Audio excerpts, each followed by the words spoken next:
1947 में जब हमारे देश की आजादी के 100 साल होंगे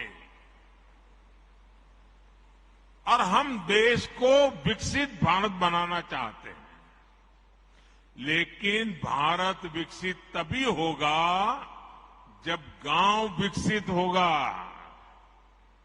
और इसलिए हर गांव का संकल्प बनना चाहिए कि 2047 के पहले हमें अपना कार्य क्षेत्र गांव होगा, पंचायत होगी, नगर होगा, महानगर होगा, हमें उसे भी डेवलप बनाना है, समस्याओं से मुक्त करना है।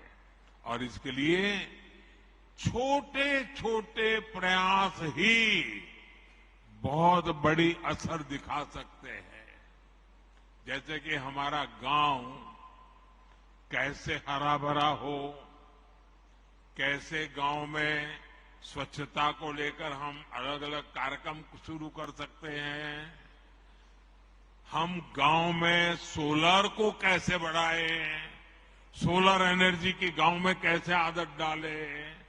आज भारत सरकार सोलर एनर्जी पर इतना जोर दे रही है, हमारे भाजपा बूथ कार्यकर्ता ये ठान ले कि अगर किसी गांव में 100 घर है तो अगले 2 साल में वहां सौर ऊर्जा का ज्यादा से ज्यादा उपयोग हो।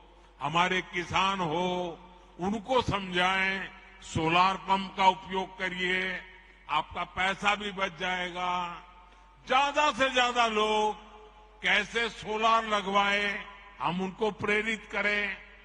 काम सरकार का नहीं है, जनता जनार्दन में ले जाने का एक सकारात्मक तरीका है।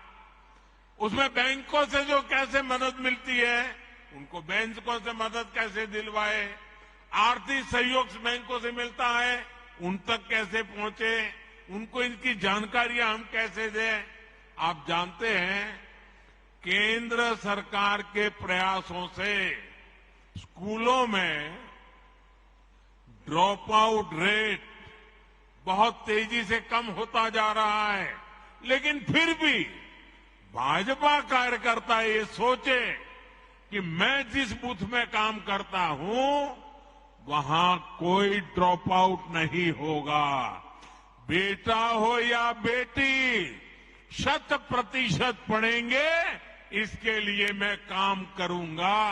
मुझे बताइए, भाजपा के कार्यकर्ताओं को काम करना चाहिए कि नहीं करना चाहिए?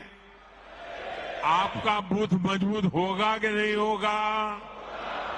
आपके गांव में से अशिक्षा जाएगी कि नहीं जाएगी? कोई बच्चा अगर बीच में स्कूल छोड़ रहा है, हम उसको पहचान ले, उसको मिलने जाए, उसके मां बाप को मिलने जाए, उसको स्कूल ले जाए, सेवा भी होगी, भाजपा का काम भी हो जाएगा। अगर उसको कोई आर्थिक परेशानी है, किताब नहीं है, लिखने के लिए नोटबुक नहीं है, आप गांव के 2 लोगों से कहेंगे आओ भाई इन 2 बच्चों के लिए भी 2 नोट ले आइए, उनको यूनिफॉर्म नहीं है, आओ भाई 2 बच्चों के लिए यूनिफॉर्म ले आओ। आप देखिए धीरे धीरे आप परिवर्तन ले आएंगे। अब कुछ बच्चे कुपोषित होते हैं, हम गांव के अंदर कुपोषण कैसे मिटा सकते हैं? मैंने अभी बताया मेरा मणिनगर का अनुभव। हम गांव के लोगों को ले जा सकते हैं। इतना ही नहीं, किसी को कहेंगे भाई जन्मदिन आंगनवाड़ी में मनाओ, आपके पिताजी की मृत्यु की तिथि है आंगनवाड़ी में मनाओ, आपकी शादी की सालगिरह है आंगनवाड़ी में मनाओ, घर से कुछ बना करके ले आओ, चलो इन 30-40 बच्चे होते हैं खिलाओ, कुपोषण भी जाएगा और उनको अपना जन्मदिन मनाने का आनंद भी आएगा। मैं मानता हूं कि हमने ऐसे तरीके ढूंढने चाहिए। और जितने जैसे जहां पर डेयरी का काम है वो दूध इकट्ठा कर करके पिला सकते हैं। मैं समझता हूं कि यही तरीके होते हैं जिन तरीकों से हम बहुत तेजी से आगे बढ़ सकते हैं। और मैं मानता हूं इसका आदत लोगों को भी लगेगा। ऐसा नहीं है कि नहीं लगेगा। और इसलिए मेरा आग्रह है कि हम इन बातों को ज्यादा महत्व दें। अपने गांव के अंदर इसी प्रकार के काम को, अब जैसे